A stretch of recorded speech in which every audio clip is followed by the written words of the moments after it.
The way we are living is ending. Our way of life is coming to a close.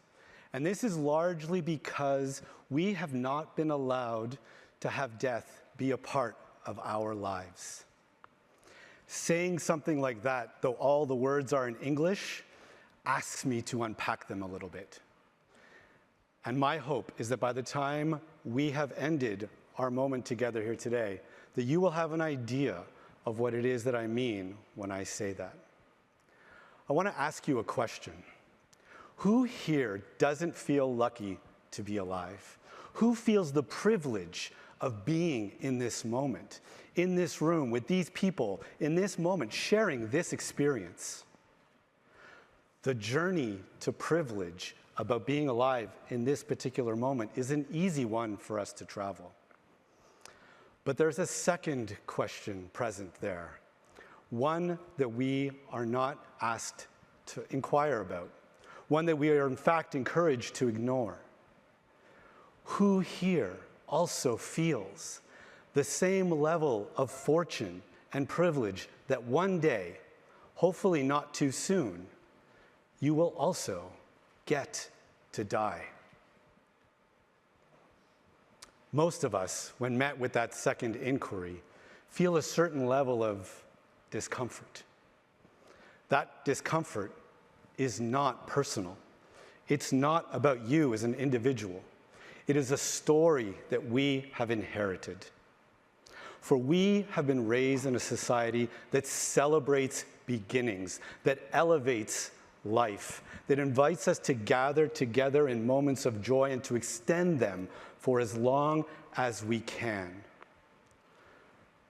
Endings, though, death, these are meant to be whispered about, or, if possible, kept silent. We are asked to grow and to move on, to leave it behind, and to do it quietly as possible. The death of a loved one, in particular, is something that comes with a timeline, something that we ask people to move through quickly and to hurry up and get back to this job of living. There is no judgment in what I say here. We didn't craft this story, but it does come with a cost for us as we move through this life. Let's wonder together a little bit about how it is that death came to be exiled, relegated to systems that are meant to keep us clean. And these systems are meant largely to enhance our comfort and our enjoyment of the life that we have before us. It is a goal here in the Western world to do so, and understandably as well. And so we have handed over our illness to hospitals where death is in fact a failure. We have then handed over dying to palliative care residences where it is managed and contained, and the dead to our funeral homes. In fact, we continue to build on these systems, and today even aging is being taken out of our view, where residence homes across the world today are meant to invite people into communities of intention around aging that invites them to please go and do it over there. And all of this comes at a cost. Our language, too, takes death away from us. Those same palliative care residences that do such a wonderful job and whose people who work in them are so passionately committed to helping our loved ones as they approach the end of their lives do incredible work. I know my mother died in one not too far from here, and it was truly a beautiful experience. But their very name begs a question. For to palliate means to hide and to shroud. No one that I know who has ever gone into one of these residences, or at least very few of them, wonders why they are there. Neither do their families. And so the question becomes, what are we palliating? And from whom? And when we speak of the dead or those who are dying, we use words that soften our relationship to them. We talk about gone and past, transitioned and lost. And to actually speak to what has been the truth around what has happened, to say that someone has died is to invite discomfort into our way of being with each other.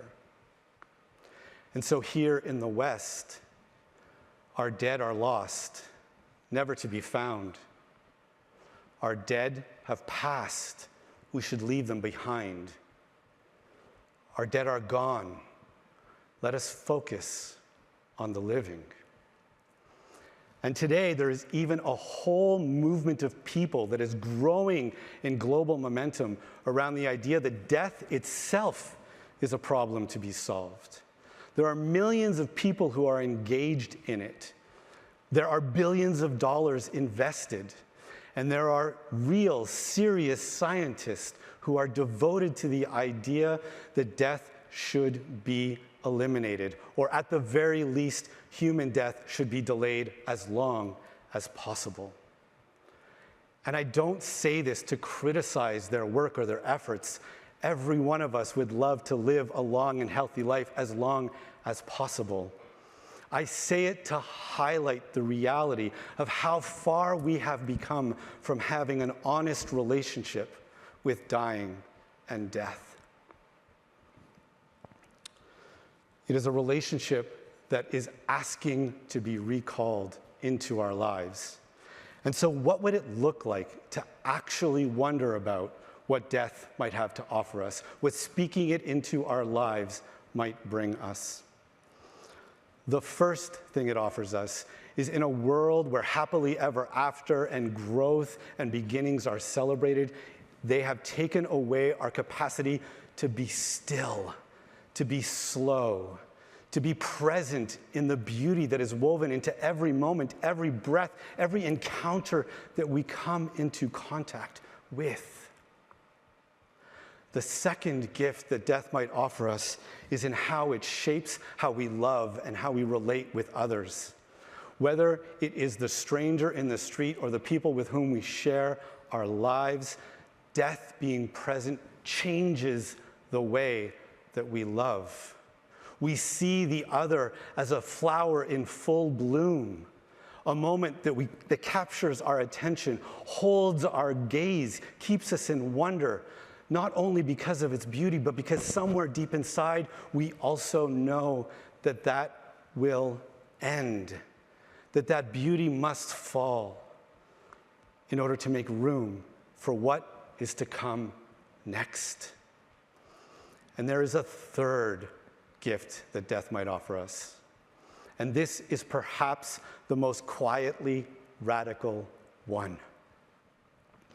We have been taught that limits are somehow failures, a lack to be overcome. But we were never meant to be limitless. We were meant to be shaped. Imagine, if you will, a music note. A music note comes with silence before it and silence again after. It is not beautiful because, despite the fact that it ends, it is beautiful because it ends, because of what becomes possible with its ending, to be included in something larger. Our life is as that musical note. The silence before our arrival allows us to enter the world. It is a presence, an invitation for us. Our life itself is the note with edges, shaped, unrepeatable in its sound through our bodies, through our lives. And its ending, the death of that note, is what allows it to be part of something so incredible. It is, in fact, the song that life has always been writing. We were never meant to be a single, sovereign, solitary note. We were always meant for something more. We are part of an opus, an opus that is written by life, made audible by us, and orchestrated by death. I am a death doula, and I have the deep privilege of being invited to sit with individuals and their families as they approach the edge of life. And I have been constantly humbled by what it is that I am offered to witness in terms of what is held onto and what is allowed to fall away. And without fail, that which is allowed to fall away are the things for which we currently celebrate life. It is the things that people accumulate, the accomplishments that we have achieved, and all of the gatherings and materials that we say define us as having accomplished something with our time here. What is held onto is that which comes from the heart, that which lives in the soul, the loves that they shared with the people in their lives, a love that they hope will remain after they died, and if they are lucky, that they will be sustained within it as well. Death, you see, is a great transmission. When someone dies, it is not meant to be held between us. It is not meant to be something that remains within the area of a four-walled room. It is meant to go out into the world, but when death exits the room, it is met by a world of concrete and steel with nowhere to receive it. And when someone dies, we are handed a grief that is ancient and enormous and real. And we are asked to contain that grief. It comes with a timeline. We leave the funeral home, and people expect us as quickly as possible to get back to this thing called life. But that is not possible if we do not allow the grief to be real. It is not because we are weak that we do not grieve in public. It is because we have not learned the language of grief. We do not really understand what it is. And what it is love waiting to be expressed in a new way now that our loved one has gone. It is a gift. If we are lucky when grief enters our lives, we will be fortunate enough to grieve forever, for it means our love is sustained.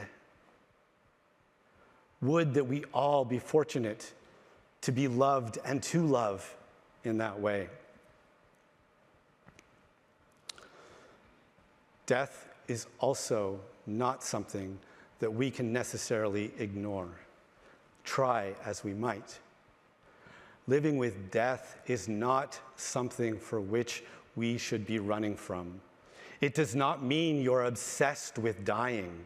It does not mean that you're gloomy. It does not mean that joy leaves your life. Living with death is a call to full presence in your body, in your life, in the world that we have been gifted to be a part of. It is a crafting of a life of honesty, of deep, deep reverence. To live life with death at our side calls us into the fullness of what we have before us. Sorry. To live life in this way is truly something that we are being called to learn. It is something that we must do together, should we choose to. Should we choose to. It is the way in which we will know not only that we have lived a life of value, but that in fact we have come to a place where death is life's greatest champion, where we acknowledge that in order for life to be sustained, the thing that we say we all want for ourselves, for our children and their children, that death is necessary. To live a life with death in our hand, to live a life with death by our side, is a reclamation. It is a remembering that lives deep within our hearts and our souls. It echoes in our bones. To remember that death is a part of life is returning to a place that we never knew we had left. It is a return to home. Thank you.